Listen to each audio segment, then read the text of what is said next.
What it do, bruh? Talk of the town, Nintendo, Doc Trey still holding it down, still make the best games, and you know this, bro. It's the truth. If you don't like it, you can have that seatbelt. So now that we are seeing that potentially the Nintendo Switch 2 will be the only system going forward that where the full suite of its console exclusives actually stay exclusive, while the Xbox and the PlayStation 5, a lot of these games that are formerly exclusive are now either coming to PS5, coming to Switch 2, or coming from PlayStation 5 to Switch 2 and Xbox and sharing their games here and there, while Nintendo does not. I see a future where people actually try to say that this is a bad thing. That Nintendo having games exclusive is actually bad for the consumer. But before we get things started, we're still on the road to 20,000 subscribers. If you're into Nintendo Switch 2 content and you're not yet subscribed to the channel, go ahead and hit that subscribe button right now. Hit it! Let me know what you guys think in the comment section. And of course, if you like the video, go ahead and hit the thumbs up. So, it's looking like the Nintendo Switch 2 may end up being the only system where its full suite of exclusives actually stay exclusive. And because these exclusives on these other games, on these other systems, can't compete with the sales of Nintendo exclusives and the high budgets of these games, they are forced to put their games on other platforms. Something that Nintendo does not have to do and probably will never do.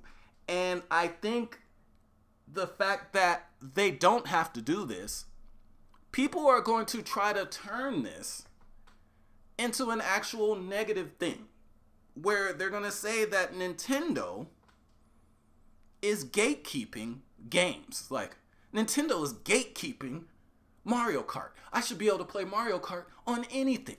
Nintendo just wants you to have to buy their stupid system to play their exclusive games. And they're going to actually say this with a straight face like this is a bad thing.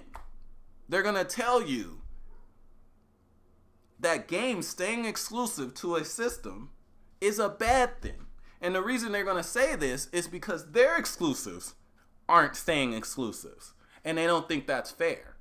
That Nintendo can sell a ton of copies, sell a ton of games, and doesn't need to go anywhere else. Now, this probably sounds crazy to say right now in August of 2025, because at this point, exclusives are, and probably always will be, very important.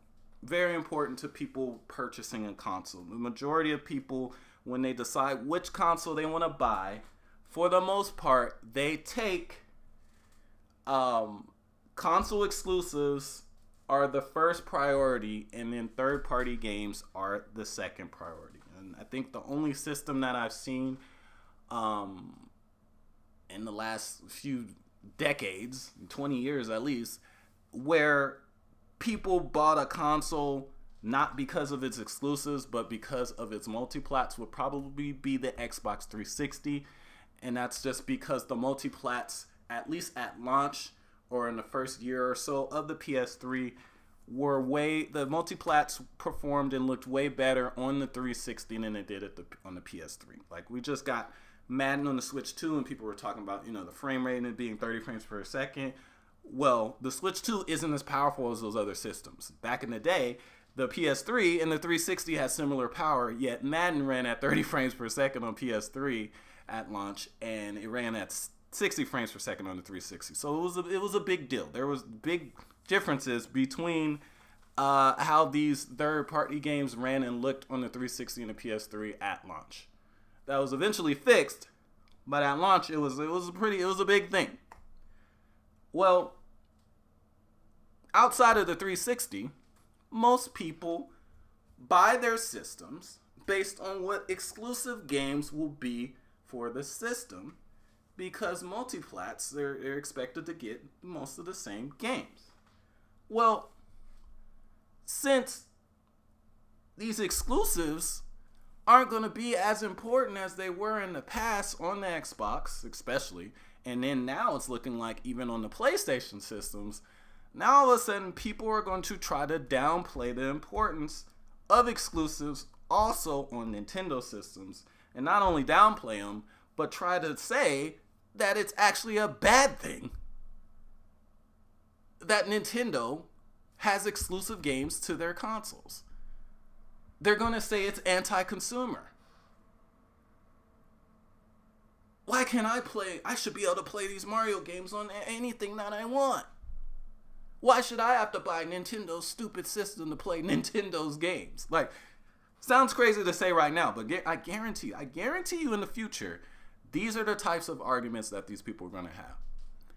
Because since they don't have, or will no longer have, a bunch of exclusives, so they can be like, oh yeah, so you can only play this on this, you can only play this on that. And since Nintendo is pretty much going to be the only dog in town that has their full suite of exclusives, entirely exclusive, they're going to go after Nintendo and try to say that Nintendo is anti-consumer. I guarantee you. Guarantee you.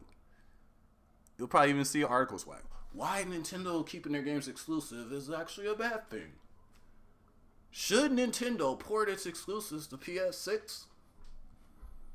Watch. You'll see it. You'll see it. And it's crazy because if these exclusives on the Xbox and if these exclusives on the PlayStation, if they sold anywhere near as much as exclusives sell on Nintendo consoles, they would not be porting these over. They're porting these over to try to recoup cost. Because the sales of these games are not good enough to recoup the amount of money that they spend on these games, especially in comparison to how much a typical probably Nintendo Switch 2 first-party game costs, which is probably a lot more than people give credit for.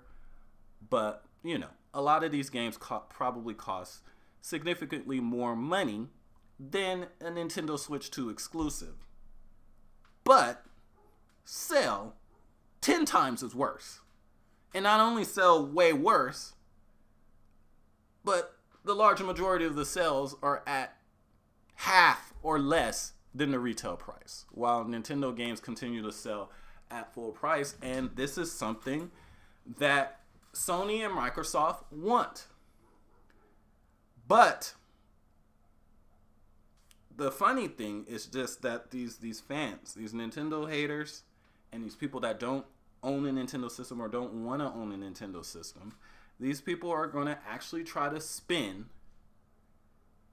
what is traditionally the biggest reason to own a console into a negative.